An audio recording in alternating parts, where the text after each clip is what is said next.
Shalom teman-teman, kembali berjumpa dengan saya pada malam hari ini untuk membaca firman Tuhan Yesus. Pada malam hari ini saya akan baca Injil Matius pasal 11 ayat 1 sampai 30. Mari kita dengarkan. Setelah Yesus selesai berpesan kepada ke-12 muridnya, pergilah ia dari sana untuk mengajar dan memberitakan Injil di dalam kota-kota mereka.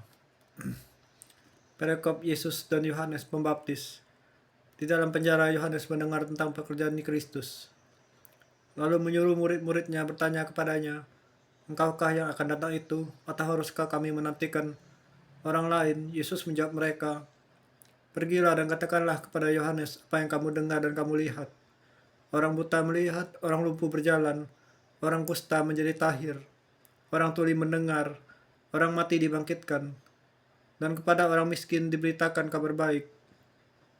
Dan berbahagialah orang yang tidak menjadi kecewa dan menolak aku." Setelah murid-murid Yohanes pergi, mulailah Yesus berbicara kepada orang banyak itu tentang Yohanes. "Untuk apakah kamu pergi ke padang gurun, melihat bulu yang digoyahkan angin kian kemari? Atau untuk apakah kamu pergi melihat orang yang berpakaian halus? Orang yang berpakaian halus itu tempatnya di istana raja. Jadi untuk apakah kamu pergi melihat nabi? Benar, aku bertanya kepadamu, bahkan lebih daripada nabi. Karena tentang dia ada tertulis, 'Lihatlah, aku menyuruh utusanku mendahului engkau. Ia akan mempersiapkan jalanmu di hadapanku.' Aku berkata kepadamu, sesungguhnya di antara mereka yang dilahirkan oleh perempuan tidak pernah tampil seorang yang lebih besar daripada Yohanes Pembaptis. Namun yang terkecil dalam kerajaan surga lebih besar daripadanya. Sejak tampilnya Yohanes Pembaptis hingga sekarang, kerajaan surga diserong dan orang yang menyerongnya mencoba menguasainya. Sebab semua nabi dan kitab Taurat bernubuat tentang tampilan Yohanes. Dan jika kamu menerimanya, ialah Elia yang akan datang itu. Siapa bertelinga, hendaklah ia mendengar. Dengan apakah akan kuumpamakan angkatan ini? Mereka itu seumpama anak-anak yang duduk di pasar dan berseru kepada teman-temannya, 'Kami meniup seruling bagimu, tetapi kamu tidak menari.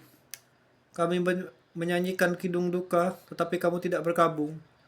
Karena Yohanes datang, ia tidak makan dan tidak minum, dan mereka berkata, 'Ia kerasukan setan.' Kemudian Anak Manusia datang, ia makan dan minum, dan mereka berkata, 'Lihatlah, ia seorang pelahap dan peminum, sahabat pemungut cukai dan orang berdosa, tetapi hikmat Allah dibenarkan oleh perbuatannya.'" Perikop Yesus mengecam beberapa kota. Lalu Yesus mulai mengecam kota-kota yang tidak bertobat, sekalipun di situ ia paling banyak melakukan mujizat-mujizatnya. "Celakalah engkau Korazim, celakalah engkau Betsaida, karena jika di Tirus dan Sidon terjadi mujizat yang telah terjadi di tengah-tengah kamu, sudah lama mereka bertobat dan berkabung. Tetapi aku berkata kepadamu, pada hari penghakiman, tanggungan Tirus dan Sidon akan lebih ringan daripada tanggunganmu. Dan engkau Kapernaum, apakah engkau akan dinaikkan sampai ke langit? Tidak, engkau akan diturunkan sampai ke dunia orang mati. Karena jika di Sodom terjadi mujizat-mujizat yang telah terjadi di tengah-tengah kamu, kota itu tentu masih berdiri sampai hari ini. Tetapi aku berkata kepadamu, pada hari penghakiman, tanggungan negeri Sodom akan lebih ringan daripada tanggunganmu." Perikop ajakan juru selamat.